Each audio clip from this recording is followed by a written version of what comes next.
नमस्कार बच्चों आज हम पाठ 11 की पुनरावृत्ति करेंगे। पाठ का नाम है संप्रदान कारक चतुर्थी विभक्ति। बच्चों, पिछली कक्षा में हमने आपको पढ़ाया था संप्रदान कारक क्या होता है और चतुर्थी विभक्ति का प्रयोग किस तरह से किया जाता है। इन सब बातों के बारे में मैंने आपको बताया था। आज मैं एक बार दोबारा इस पाठ के बारे में आपको जानकारी दे रही हूँ। संप्रदान कारक किसे कहते हैं? जिसको कुछ दिया जाता है या जिसके लिए कोई क्रिया की जाती है, क्रिया यानी कार्य, उसमें संप्रदान कारक होता है या उसे संप्रदान कारक कहते हैं। संप्रदान कारक में चतुर्थी विभक्ति का प्रयोग होता है बच्चों। संप्रदान कारक में चतुर्थी विभक्ति का प्रयोग होता है। संप्रदान कारक का चिन्ह है के लिए। तो के लिए शब्द जहाँ पर आता है वहाँ पर चतुर्थी विभक्ति का शब्द रूप लगाया जाता है। जैसे हम सब ज्ञान के लिए पढ़ते हैं, तो किसके लिए पढ़ रहे हैं? हम सब ज्ञान के लिए ही तो पढ़ रहे हैं। पढ़ना हमारी क्रिया है, तो क्रिया हम किसके लिए कर रहे हैं? ज्ञान के लिए। तो ज्ञान में चतुर्थी विभक्ति के शब्द रूप का प्रयोग होगा। तो क्या आ जाएगा? हम सब यानी वयम, ज्ञान के लिए ज्ञानाय, और कर्ता हमारा उत्तम पुरुष बहुवचन का है वयम, तो क्रिया भी हम उत्तम पुरुष के बहुवचन की लगाएंगे। तो वयम ज्ञानाय पठामः, क्रिया हमारी होगी पठामः। वयम ज्ञानाय पठामः, हम सब ज्ञान के लिए पढ़ते हैं। इसी तरह से दीपक प्रकाश के लिए होता है, तो चतुर्थी विभक्ति का शब्द रूप लगाया जाएगा तो प्रकाशाय रूप होगा। दीपिका प्रकाशाय भवति। इस तरह से बच्चों आपने देखा कि संप्रदान कारक का चिन्ह है के लिए, और के लिए के योग में, इस चिन्ह के योग में चतुर्थी विभक्ति के शब्द रूप का प्रयोग किया जाता है। आइए बच्चों, अब इस पाठ का अभ्यास कार्य देखें। पहला है शब्दार्था लिखत। शब्द अर्थ लिखिए। शब्द है संस्कृत में बच्चों, उनके अर्थ दिए गए हैं। उन शब्दों के सामने संस्कृत शब्दों के सामने अर्थ दिए गए हैं। पहला शब्द है प्रकाशाय। प्रकाशाय का अर्थ है रोशनी के लिए। कंदुकम का अर्थ है गेंद। तत्पराह का अर्थ है तैयार। ज्ञानाय का अर्थ है ज्ञान के लिए। रोचते, रोचते का अर्थ है अच्छे लगते हैं। पुत्राय, पुत्राय के लिए अर्थ है पुत्र के लिए। यच्छन्ति का अर्थ है देते हैं। बहि, बच्चों मैंने ब्रैकेट में लिखा है, यह अव्यय शब्द है। बहि का अर्थ है बाहर। तो आप देख रहे हैं यहाँ पर प्रकाशाय चतुर्थी विभक्ति का एक वचन है, ज्ञानाय चतुर्थी विभक्ति का एक वचन है, और पुत्राय में चतुर्थी विभक्ति का एक वचन है।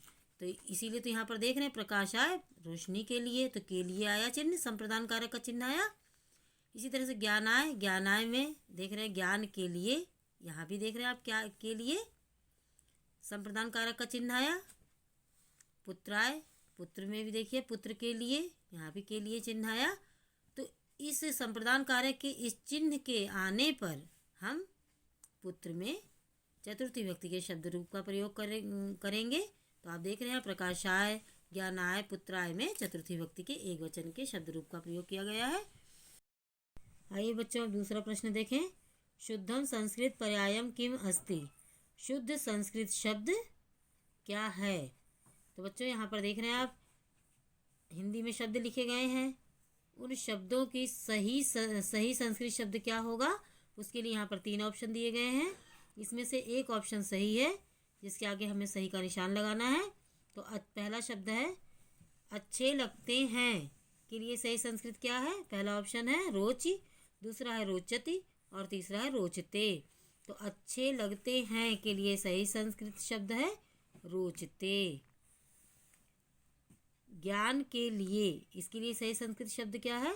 पहला ऑप्शन है ज्ञानम, दूसरा है ज्ञानाय, और तीसरा है ज्ञानः। तो ज्ञान के लिए सही संस्कृत शब्द है ज्ञानाय।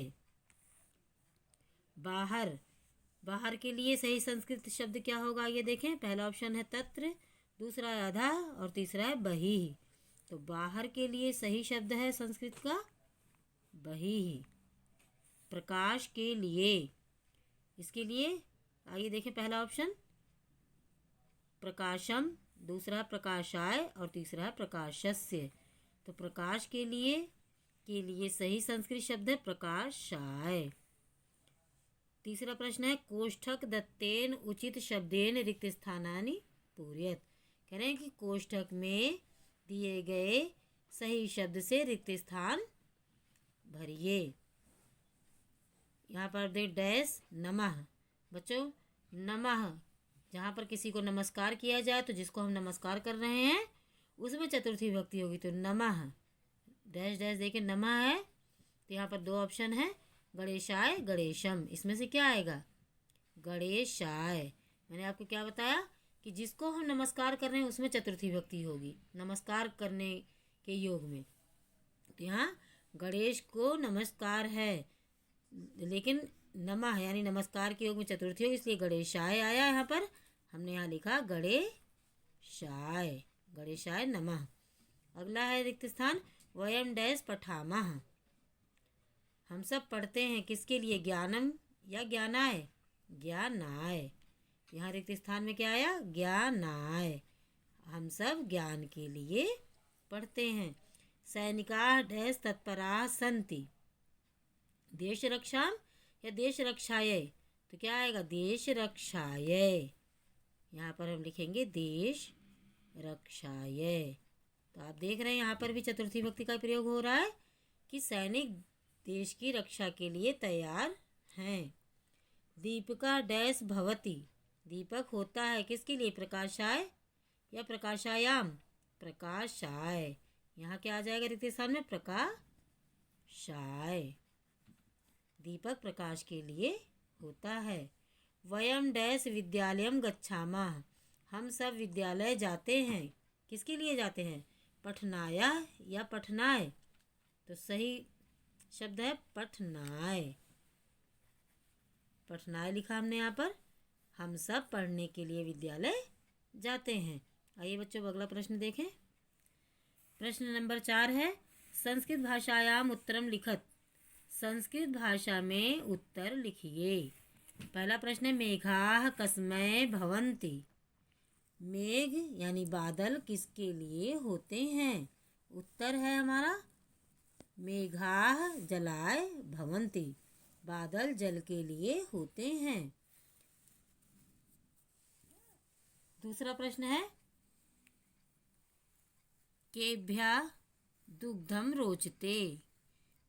किसको दूध अच्छा लगता है। अब आप यहाँ पर देख रहे हैं अच्छा लगना भी आया। तो जहाँ पर कोई वस्तु जिसको अच्छी लगती है उसमें चतुर्थी विभक्ति होती है। तो आप यहाँ पर देख रहे हैं उत्तर है बालकेभ्यः दुग्धम रोचते। बालक को दूध अच्छा लगता है। तो आप देख रहे हैं कि अच्छा लगने के योग में भी चतुर्थी विभक्ति हुई। तो यहाँ पर केभ्या है प्रश्न में इसलिए यहाँ बालकेभ्यः बहुवचन का रूप आया चतुर्थी विभक्ति का। तो अच्छा लगने के योग में यहाँ पर हमने चतुर्थी विभक्ति लगाया। दूध किसको अच्छा लग रहा है बालक को। तो बालक में हमने चतुर्थी विभक्ति का बहुवचन का रूप लगाया। अगला प्रश्न है वयम किमर्थम पठामः। हम सब किस लिए पढ़ते हैं। उत्तर है वयम ज्ञानाय पठामः। हम सब ज्ञान के लिए पढ़ते हैं।